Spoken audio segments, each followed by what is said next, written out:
Hi, everyone. Welcome to this class. I don't see who's here, if anyone's here.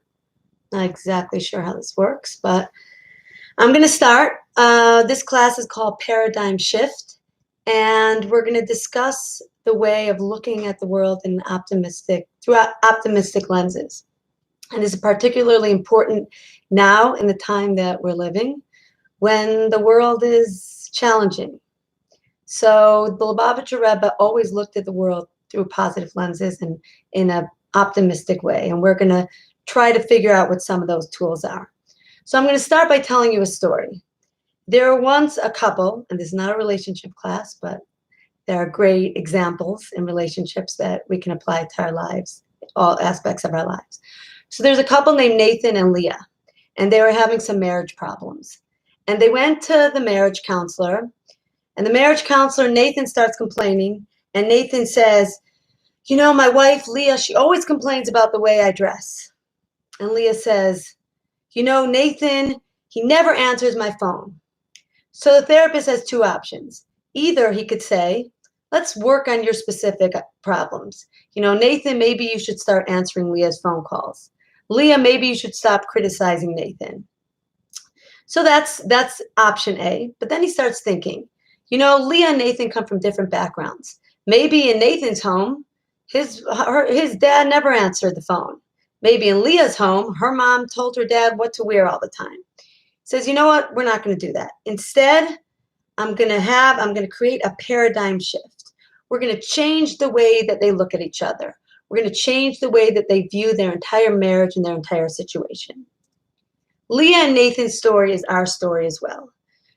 To improve situations in our life, either specific to the way we look at things or just the general what's going on in the world, we can employ a localized approach and try to fix specific problems. Or we can look at ourselves and think about our general approach to life. What we base it on, what we experience, and what our reactions are as well. In the summer of 1957, the Lubavitcher Rebbe visited the camps in upstate New York. Now, he only actually left Brooklyn a number of times, and most of them were to visit the children in these camps. A few days afterwards, it was visiting day, and a father comes and visits his son. He says, son, tell me about the Lubavitcher Rebbe's visit to your camp. The son is all excited, and he says, Dad, the Rebbe told us that Mashiach is coming. And the father was taken aback, and he tells his son, but Moshe, I've always been telling you that Mashiach is coming. And the son looked at his father and he said, but Tati, the Rebbe really meant it. And this is what the Rebbe was and what the Rebbe taught us about life. And you have to understand as a background that the Rebbe's life was never easy. The Rebbe came from communist Russia. He lost his father to communism. He lost his sister-in-law and his brother to the Nazis. He himself didn't have children. He had many struggles. So we're talking about someone who only looked at life through positive lenses. We're talking about someone who could have looked through life negatively and seen all of his trouble and taken it to heart. But he had these troubles, and yet he still looked at life only positively. And in life in general, we tend to have a negativity bias. You know, the news, for example, only reports on negative things that are going on. Why? Because that's how something happens, and we automatically turn to the negative. So in this class, we're going to talk about the proper response to have. Now, in general, there are people who are more pessimists, and there are people who are more optimistic. A positive person looks at everything or most things in a favorable light, and a pessimistic person will look at things in a negative light. So if we look at our marriage example again, Nathan and Leah are having a fight. Nathan will say, in the midst of their fight, why did I marry her? And Leah, who's more optimistic, might say, you know, marriages have their ups and downs. Or, for example, they're having a fight again, and Nathan might say, I don't know what's wrong with me. I just don't get along with people. And Leah might say, you know what? My spouse is having a hard day. So whether due to nature or nurture or both, we tend to lean toward the pessimist, being more pessimist or being more optimistic. But even pessimists can change the way And, I'm probably more pessimist slash realist, so I understand this. But even us who are more pessimistic, we can change the way we view life. In 1950, the previous Lubavitcher Rebbe, he gave out a Hasidic discourse to be studied on the day of his grandmother's passing, and he actually passed away on that day. So that Hasidic discourse was studied on the day of the previous Rebbe's passing. So when we talk about the previous Rebbe, and we're going to talk about what the discourse was that set in motion what the entire years of the Lubavitcher Rebbe's leadership would be as well. The background of the previous Rebbe was that he also lived in communist Russia. He was put in jail for studying and teaching Torah. He was beaten and pushed down the steps in jail. He had multiple sclerosis. He wasn't able to speak at some point. He lost his daughter in Treblinka, and much of his family as well was killed in the Holocaust. And yet, this discourse that he gave out in 1950, as Jews were coming to America in the shadow of the Holocaust, broken and totally destroyed, the first verse of this discourse says, Basi Lagani Achosi Kala, come to my garden, my sister, my bride. And this was the previous Rebbe's view on life, and this was the Rebbe's view on life as well. Come to my garden. He viewed the entire world as a garden. Now, when we look at the world with our physical eyes, what do we see? We see the physical world. And now we could say this even more than any other time. The situation is deteriorating. When we look at the world in the year 2020, at the end of March, we see a sick world. And even before this, we would have seen a world that didn't look that good physically or spiritually. Even from a physical perspective, there's a lot of negativity. From a spiritual perspective, there was a lot of anti-Semitism. It doesn't seem like spiritual values dominate. So we could come to the conclusion that this world is a jungle dominated by vicious, animal-like human beings who are walking around, and all they want to do is destroy the world. And this is what we could think. And yet, what is the discourse that the previous Rebbe gave out in the midst, post-Holocaust, the worst time for the Jewish people and the world in general? Come to my garden, my sister, my bride. This is a verse from Shir HaShirim, the Song of Songs written by King Solomon. And it's a parable of the love between God and Jewish people as compared to the love of a man and a woman. And what is it implying? That we're looking at this world as a garden. And in general, the Rebbe went to great lengths to avoid using any negative terminology. Instead of saying something is bad, he would say it's not good. Instead of calling a cemetery, in Hebrew it's called the Beis HaKvarim, the burial place. He called it the Beis HaChaim, the place of life. And the Rebbe was so fully alive that anything that suggested something less than life was offensive to him. And in 1951, the year after the previous Rebbe passed away, the Rebbe again spoke about this discourse. He used the same exact terminology, and he expounded on these concepts that this world is a garden. Sometimes we don't see the garden, but there is a garden that is hidden within it. Now, a very common idea in the Torah is that God is good. And we look around again, and it seems that the world is ungodly, that the goodness of God and his sanctity do not always carry in creation. Now, the fact that God is good is something that sometimes we have to dig in order to find. Because if we look at the negativity, this can give us a negative view of ourselves and the world around us. And the Rebbe said this is not a proper approach. Despite what is going on around us, we were created to change the world, to change our environment. And the Rebbe tried to shift the people's perspective of the world. So when we look back into this verse, the verse of this discourse that the Rebbe's entire leadership was based on, it was totally about the garden, that the world is a garden, not just a field that yields grain, that yields, wheat or barley, but a garden that yields luxurious fruits. And the pleasure provided by this fruit is determined by the needs of the owner. And not just that this fruit was given once, that God created a garden and God kind of, went away, but God is consistently creating this garden. And when it speaks about God and the creation of the world, that God created the luminaries, the sun, the moon, the stars, it says God makes the great luminaries. That He's constantly creating the beauty that exists in the world. That God's the way he watches and is involved in the world is constant and consistent. And this sounds like a great idea. However, the very famous question is, if God is so good, why is there suffering? Why do bad things happen to good people? There's tragedy and suffering. There's unpleasant challenges. There's difficulties, and the world seems awash with immorality and transgression. And we can't understand it. But the Rebbe continues and says that the world, perceiving the world as a garden, is still most definitely possible, because God's kindness is eternal, and His kindness of the world is eternal. We could see the world constantly as a garden. There's a story told about this little boy, and his parents were worried that he's too optimistic. He always seemed too happy. So they brought him to a psychiatrist. They said, please, knock some sense into our son. Psychiatrist said, I have a great idea. He brought this kid into a room, and he piled it high with horse manure. And he said the kid is going to come in the room. He's going to smell the horse manure. He's going to say, ew, disgusting. And finally, he's going to have something negative to say. So they bring the boy into the room, and instead of the boy holding his nose and saying, ich, the boy climbs on top of the pile, drops on all fours, and starts digging. And the psychiatrist is kind of yelling at the boy, Ben, what are you doing? And the boy says, Mister, with all this manure, there must be a pony in here somewhere. So what's this lesson? That even with all the difficulties and the tragedies and the hardship, we as human beings are the reason we're in this world is to find the beauty and the pony in the manure, to find the beauty in life. And it's always possible to see.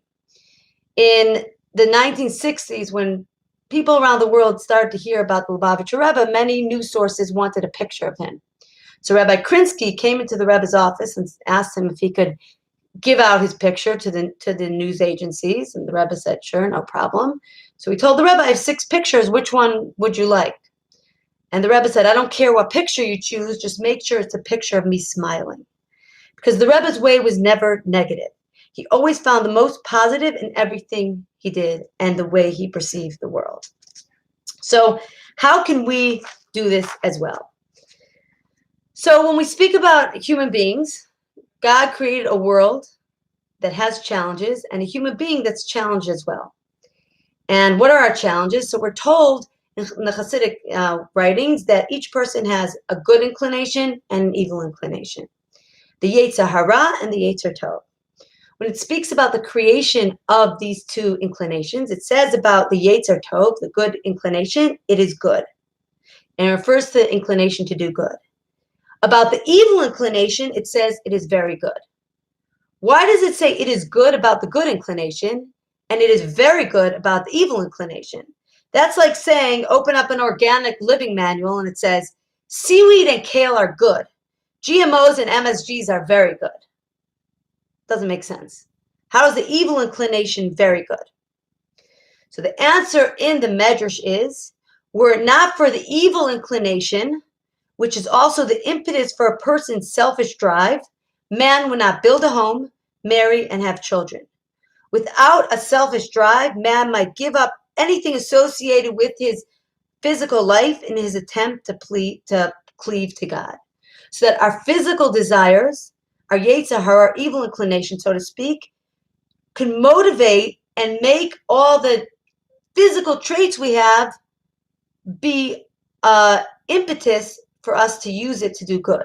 So our evil inclination is not a bad inclination. Our evil inclination is the physicality, our physical desires. Every physical desire we have, we can use it for something positive. And God therefore created a physical world. He wanted a home in this physical world because he wanted us to use the physicality that we have and make this world a great world. He didn't want a world of angels where everything is easy and where everything is obvious. He wanted us to be able to overcome these challenges. And we're actually it's about to be Passover. We're about to observe this holiday. And Passover, the Jews left Egypt. The Hebrew word for Egypt is Mitzrayim. Mitzrayim means boundaries and challenges. And every single day and every single year we experience going out of Egypt. We have to overcome these challenges. And we reach our greatest heights and we're able to achieve the most when we take our challenges and we become a better person and we become better people, not just for ourselves, but for the world around us. So God gave us these desires. He gave us these physical inclinations. He wants us to use it to make ourselves better, and use it to make the world better. If, for example, if someone is very aggressive, so that could be used negatively, but that can also be used positively. Aggressiveness and passion can be channeled to pursue good things, can be used to pursue positive and holy things. For example, if you're playing basketball, is it good to have someone to block your shot? Well, yeah, it would be easy to get the shot without a block. But if you have someone blocking your shot, then you're able to play a proper game. With no opposition, there's no game. So the game of life, so to speak, needs to have this opposition. Even something like ego can be used for something positive. Everything in this world, we are told, can be used for something positive. So when we have challenges, we can use it for something good. And many have talked about the situation that we're in. They were all locked in our homes, that there's terrible disease, the coronavirus, that's causing chaos and really causing, besides for us that are lucky enough just to be stuck in our homes, that aren't sick, that's a blessing. And we should use it to look at the situation that we're in and find the silver lining. And we know, I'm sure many of you have read articles and they had discussions that, the fact that we're at home, we can spend more quality time with our family. The fact that this virus is all over the world, we can understand how interconnected all human beings are, how one action of one person on one side of the world creates an effect on the other side of the world, and many, many, many more things that I'm sure you read and you're trying to implement into your lives as well. But it's important to note that when we speak about how much time we're spending with our family and that we're able to focus now, usually running around and there's so much chaos and we're not able to have that time with our loved ones. And now that we're able to have that time with our loved ones, it's important to note that in Judaism, the foundational aspect of Judaism is the home. So the idea that the family that prays together stays together is not really a Jewish concept, because we love synagogues, amazing. It is a foundation of Judaism, but the main foundation is our home. And all holidays and prayers can be done at home as well. So we can go back to the basics and rebuild that Jewish infrastructure, not just the synagogue infrastructure, but the infrastructure within our family as well. So now that we talked about the good within the evil inclination, we can understand that in the general challenges and hardships of life, we can find the good as well. Because if the evil inclination can be used for good, then any evil or negativity or challenges, so to speak, can be used for good as well. And an example of this is in the Bible is our father Yaakov. Yaakov was chased out of his home by his brother. His brother Esav tried to kill him, and he ran away to the city of Haran. And what happens? His uncle's there. He marries his cousins, he marries Rachel and Leah and Bilhah and Zilpah. And his father-in-law is not that great of a guy. His father-in-law is relentless. His father-in-law makes him work hard. His father-in-law pursues him. His father-in-law makes his life impossible. And Yaakov says, I was in the field by day when the heat consumed me, and the frost at night, and my sleep wandered from my eyes. It was hard for him. He had the physical burden. In addition, he was away from the land of Israel. He was away from his saintly father and mother. It was a challenge for him. Haran, the city that he was living in, was notorious for being an immoral place. And he lived in the home or near his father-in-law, who was also notorious for his dishonesty. But when we read, what do we read about Yaakov? That in exile, in this terrible land, first of all, Yaakov composed the prayer of Shir Hamalos. And Yaakov in this land had the 12 tribes who would become the forefathers of the children of Israel as well. So Yaakov's challenge in the house of Lavan was for the purpose of great gain, so that he should be exceedingly wealthy. Because when he left, he wasn't only wealthy in physical riches, which he was, but he was also wealthy in his family, in his beautiful family of his 12 children, his 12 sons, plus all of his daughters. And he was wealthy spiritually as well. He had studied the Torah and he had written the Shir Malos, these psalms that we sing every day. So his gain in the most difficult places was probably a greater gain than he would have had anywhere else. Because sometimes in place of struggle and challenges, God orchestrates our life in a way that the greatest opportunities are created, and we can come out of that on a much higher and greater level than when we left. So that these adversities actually push us to be even more successful and to create more success, to create more happiness in our lives. So our challenges are not a reason for despair, but they're opportunities for growth. So we're not saying that we shouldn't look for obstacles in life, but when we have obstacles in life, we have to know that's how growth comes along. When someone plants, if I don't know if any of you are gardeners, when you plant, you have to work hard.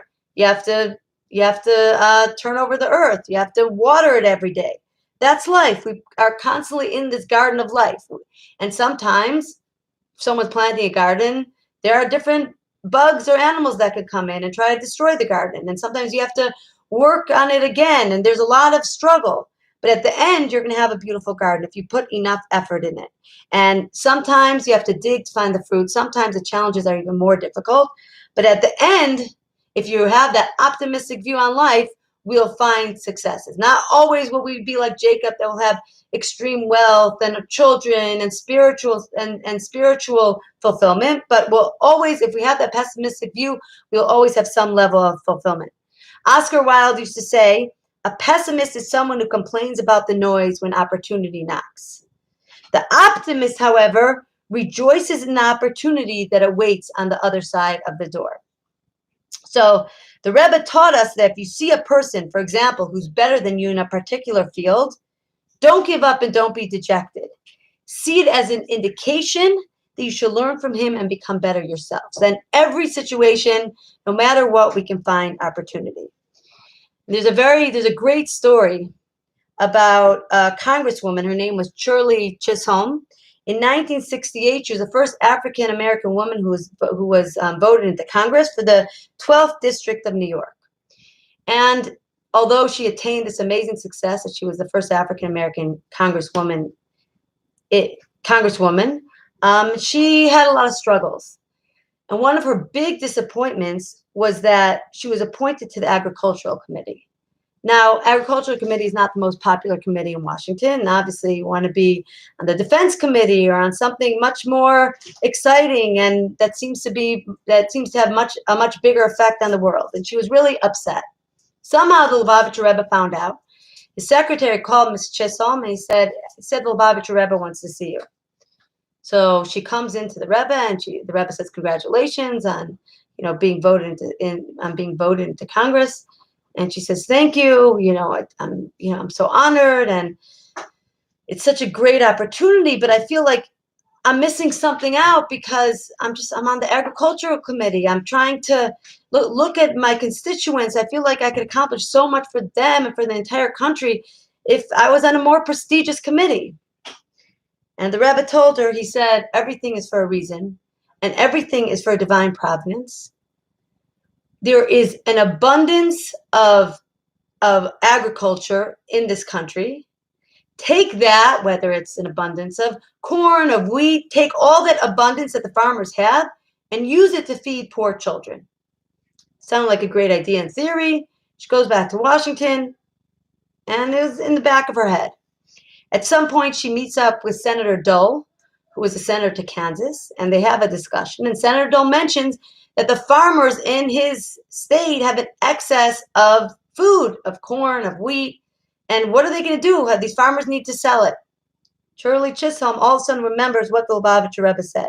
Take that excess of food and give it to the hungry children. In 1970, she helped the food stamps were already in place, but she helped make it an even bigger organization that was able to provide even more food to people in need. And in 1973, she was able to pass with Senator Dole the Agriculture and Consumer Protection Act, which took that food and made sure to provide the excess of food to hungry children through food stamps. But that wasn't her main accomplishment. Her main accomplishment was that she really spearheaded the WIC, WIC provides food for mothers and babies. And at her retirement party, she says they congratulated her on such a successful career and that she created this amazing WIC program that makes sure that mothers and babies don't go hungry. And she said, I owe the idea for this WIC and for giving this excess food to children to a rabbi in Brooklyn.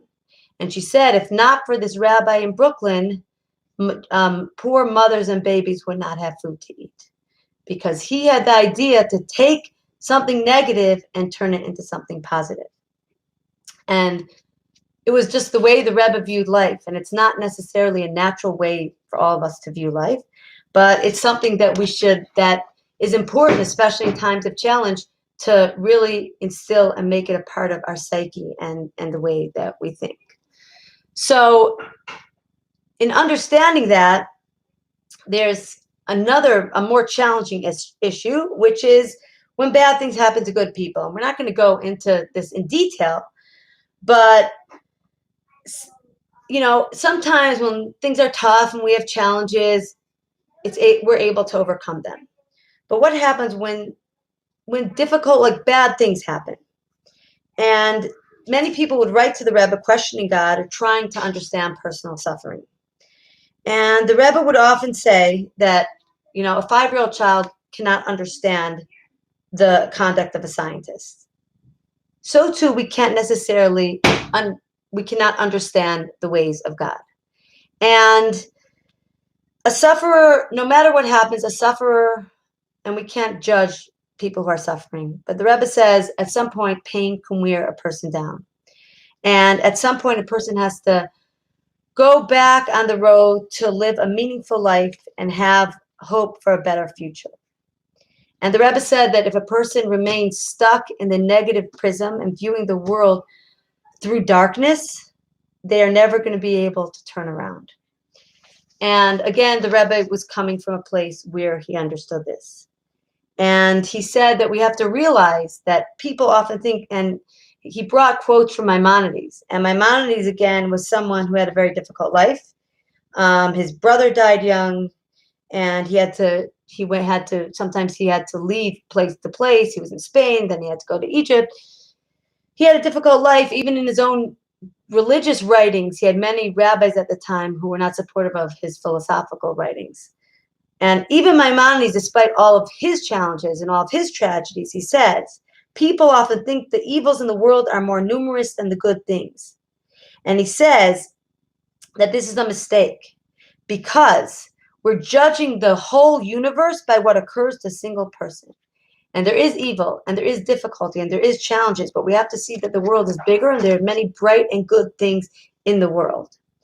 And he says, and we're not just talking about natural sickness or disasters that happen in the world, but there's also bad people, and there's people who kill and destroy. And he says, if you look at all of humanity, it's easy to judge the world by one specific evil person. But if you look at all of humanity, you'll see that most people are good people. And it's necessary for a living person to be able to have this perspective of seeing that as a whole, the world is a good place. And the Rebbe actually told a New York Times correspondent, he says, I know in the news in general is pretty negative, but I want you to remember to try to write as much positive news as possible to kind of balance out the disproportionate negative news. So there's much good in the world. It's true, there's a lot of suffering, but we have to remember that among the bubbles of scandals and disasters and tragedies, that's just a small percentage of the goodness in the world at large. And the time that we're living in right now, when tragedy is striking the entire world, it's very hard to see that good, because the sickness is everywhere. So we have to look deep within ourselves, the world around us. We have to find that goodness, and that goodness exists. I mean, I live in Gainesville, and I know that I saw yesterday and the day before, they're giving out, many different organizations and restaurants were giving out free food to people in need. And I see that there are organizations and people who are coming together to bring food to the elderly, to bring food to the poor.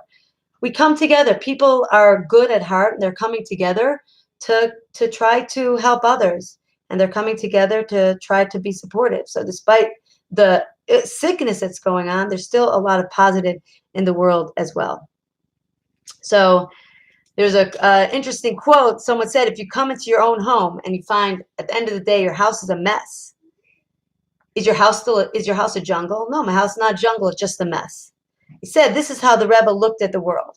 The world was maybe a mess, but it doesn't make the world a jungle. It just makes a beautiful garden a mess. If all of a sudden there's a storm and fruit starts falling, fruit falls off the tree, and maybe some plants are turned over, yeah, the garden's a mess. But if you clean it up a little bit, you'll still see that it's a beautiful garden. And the Rebbe wanted us to perceive that despite whatever's going on, the world is still a beautiful garden. So we have explored a few different ideas. First, we established that in the bigger picture, the amount of suffering is much less than the positive and the joyous experience. And even those who are suffering within their own lives, there's still much good that they can perceive. And it's important to perceive that. In the 70s, there are soldiers of the IDF, disabled soldiers who were crippled during the wars, who came to visit the Lubavitcher Rebbe. And the Rebbe said, instead of calling these soldiers the crippled of the IDF, they should be called the exceptional of the IDF. And before it became popular to say special needs instead of other words that were used, the Rebbe used in the 1960s, the Rebbe called children with disabilities, he called them special children. And the Rebbe didn't call the soldiers exceptional soldiers or special or need children special children because he wanted to make them feel good. He did it because the Rebbe really believed that their special abilities will compensate for whatever disadvantages they have.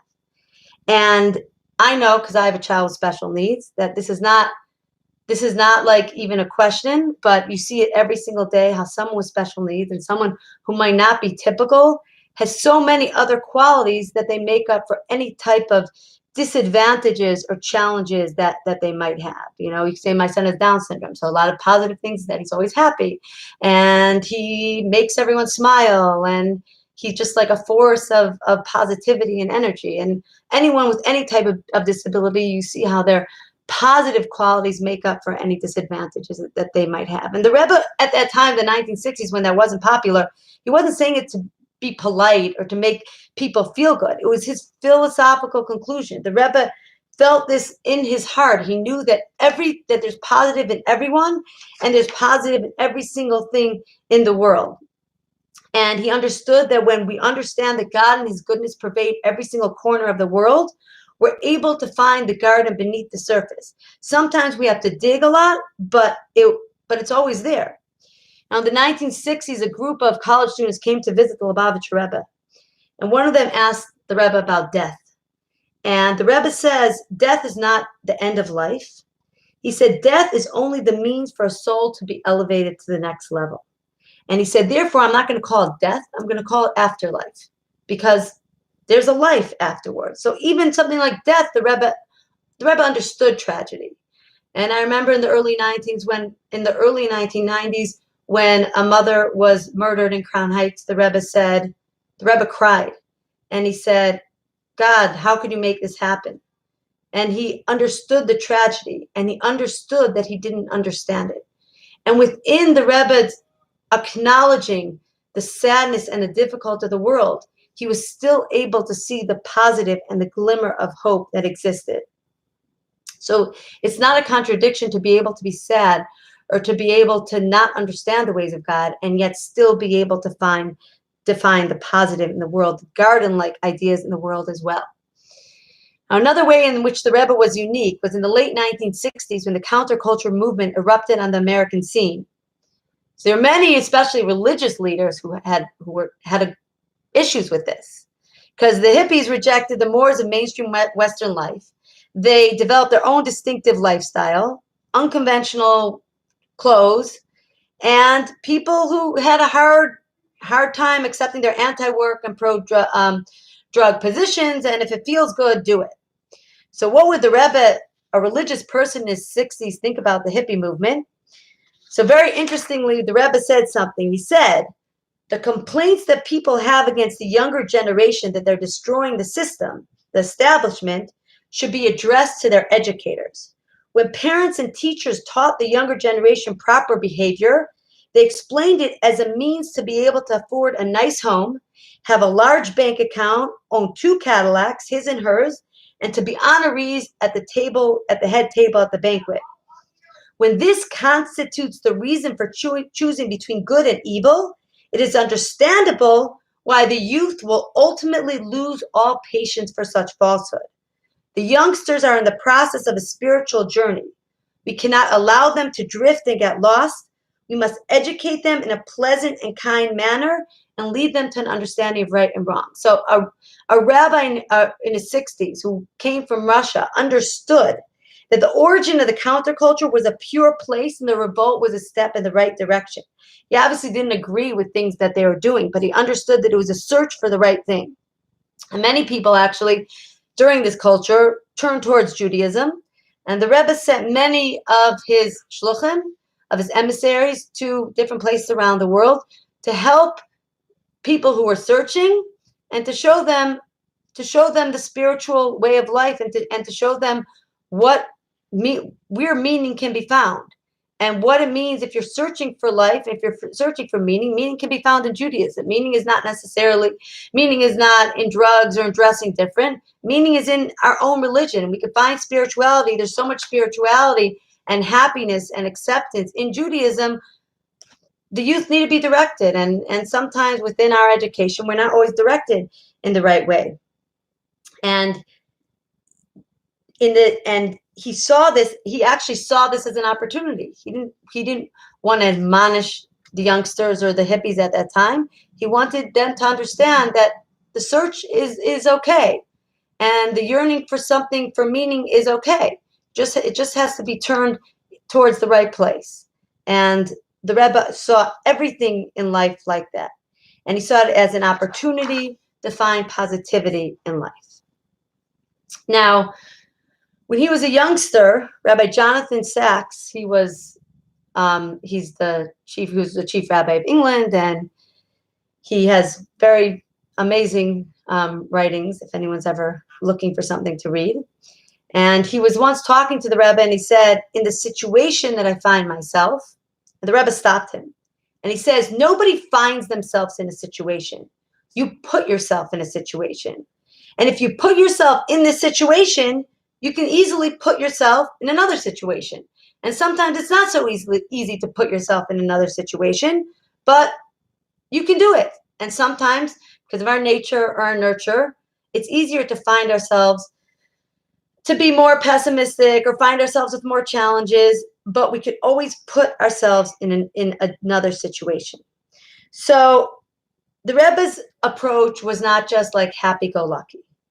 He flowed from an integral and sophisticated understanding of God's relationship with the world.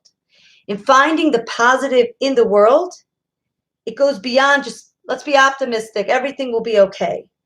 But that everything, if you dig deep enough, everything actually is okay. You might say when you speak about optimism that a natural optimist is naive, that he doesn't see anything negative. The Rebbe understood that there's negativity. He understood that things are not always done right, that there's difficult things in the world, but he also understood that you could get past that. After the 6-Day War, the Rebbe decried there's a defense strategy chosen by the Israelis on the east side of the Suez Canal. It was called the Bar Lev line. And the Rebbe felt that this was a mistake that was repeated, which the French had done during World War II when they were defending their country. He felt that it was being repeated in Israel again. And sure enough, it was what the Rebbe predicted came true. That it actually took the Egyptians only 2 hours to overcome the Bar Lev line when they surprised the Israelis in Yom Kippur of 1973. And the Rebbe said this. He didn't think everything's great, everything happy-go-lucky. No, the Rebbe knew in that specific instance, he knew that this was a mistake. And yet, that sometimes mistakes are made in life. And Yom Kippur War in 1973, there were mistakes made, but the Israelis ultimately won the war.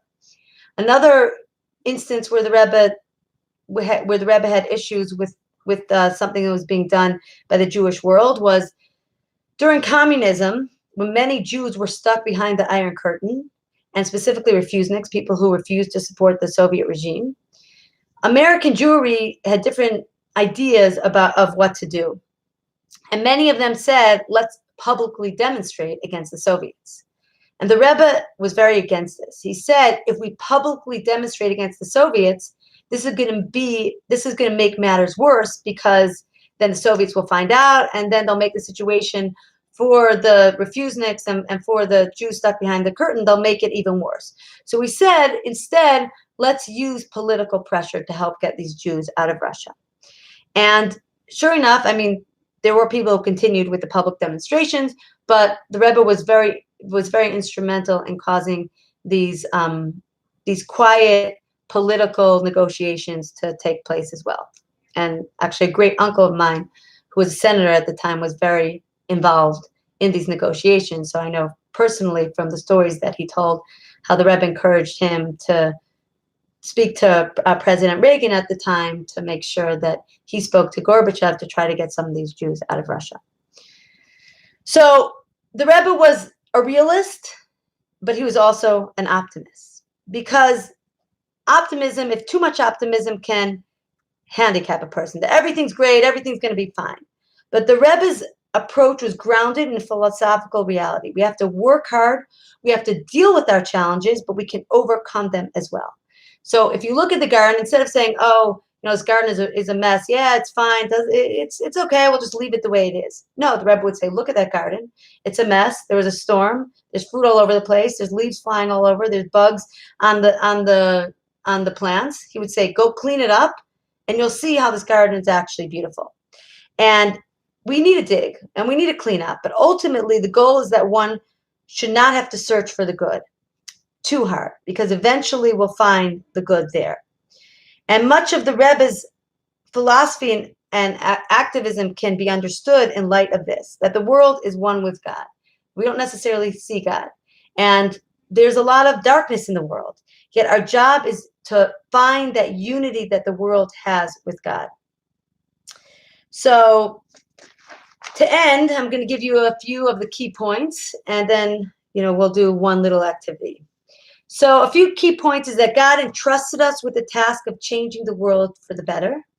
And we need to maintain this optimistic outlook to ensure that we're motivated and successful in this mission. God refers to this world as his garden because there's infinite beauty and goodness in this world.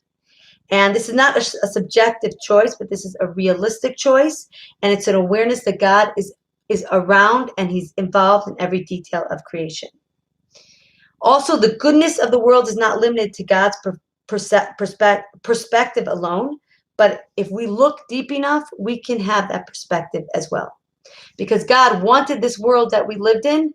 He wanted it to be physical. He wanted us to have challenges. He wanted us to have difficulties.